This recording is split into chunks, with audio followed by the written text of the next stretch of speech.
President-elect Donald Trump delivered remarks from Mar-a-Lago today, one day after his 2024 election victory was certified by Congress.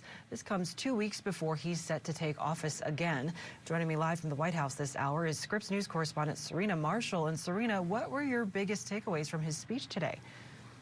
Well, Lori Jane, this started out with an announcement about some domestic investments. The president-elect saying that an Emirati billionaire businessman would be investing $20 billion in the United States for new data processing AI centers in the first phase coming in Texas, Arizona, Michigan, and Indiana, among other U.S. cities. But it quickly turned into many news headline-grabbing announcements. Most notably was the one where he refused to rule out military or even economic intervention, perhaps to even annex Greenland and Panama. He said it was of top national security and economic interest to the United States. Here's a reporter asking him about that and the president-elect's response. Are you going to negotiate a new treaty? Are you going to ask the Canadians to hold a vote? What is the strategy? Yeah, I can't assure you, you're talking about Panama and Greenland. No, I can't assure you on either of those two. But I can say this. We need them for economic security. The Panama Canal was built for our military. I'm not going to commit to that now. It might be that you'll have to do something. Look, the Panama Canal is vital to our country. It's being operated by China. And we gave the Panama Canal to Panama. We didn't give it to China.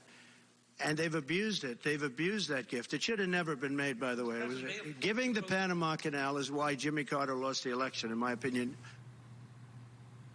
Now, this was first floated by the president when it comes to Greenland in his first term in office, but the president-elect making a more forceful push in the last couple of weeks, and even his son, Don Jr., landing in Greenland earlier today. Now, the president-elect made the comments for the first time about perhaps not ruling out military intervention, but Greenland's prime minister and Denmark's leader saying that they've been very clear, and there's a lot of support, that Greenland is not for sale and will not be in the future either. Now, the president-elect also commenting on Israel and Ukraine. He said when it comes to Israel, if the hostages are not returned by the time I'm in Washington, he's referring to his own inauguration, all hell will break out in the Middle East. That is a quote from the president-elect. On Ukraine, he really threw cold water on them joining NATO when it comes to the strategic defense. And he also said that he wants to see NATO allied countries up their defense spending to 5%. That's higher than he initially pushed during his first term in office.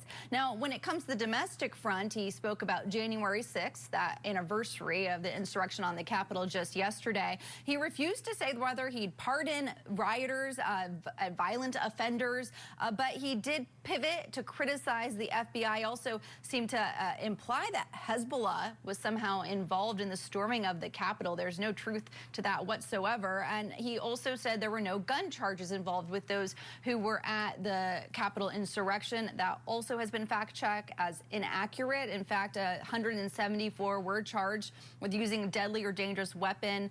Many of those were in their charging documents included guns.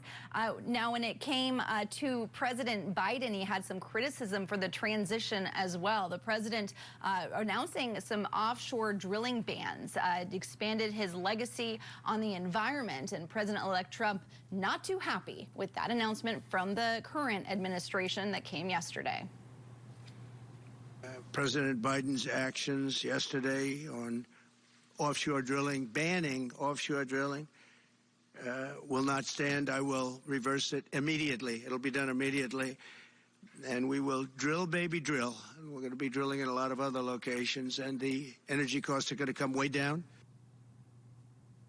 And President Biden has conserved, according to the White House, more lands and waters than any president in history, 670 million acres. The current president, trying to uphold his legacy as the incoming president, trying to stem his own path and not get any holdups from those outgoing executive orders. But also, there was the news that came during the press conference, Lori Jane, about Judge Cannon blocking the release of the special counsel's report. The president-elect calling that blocking very good news. Lori Jane. All right. Scripps News White House correspondent Serena Marshall, thank you.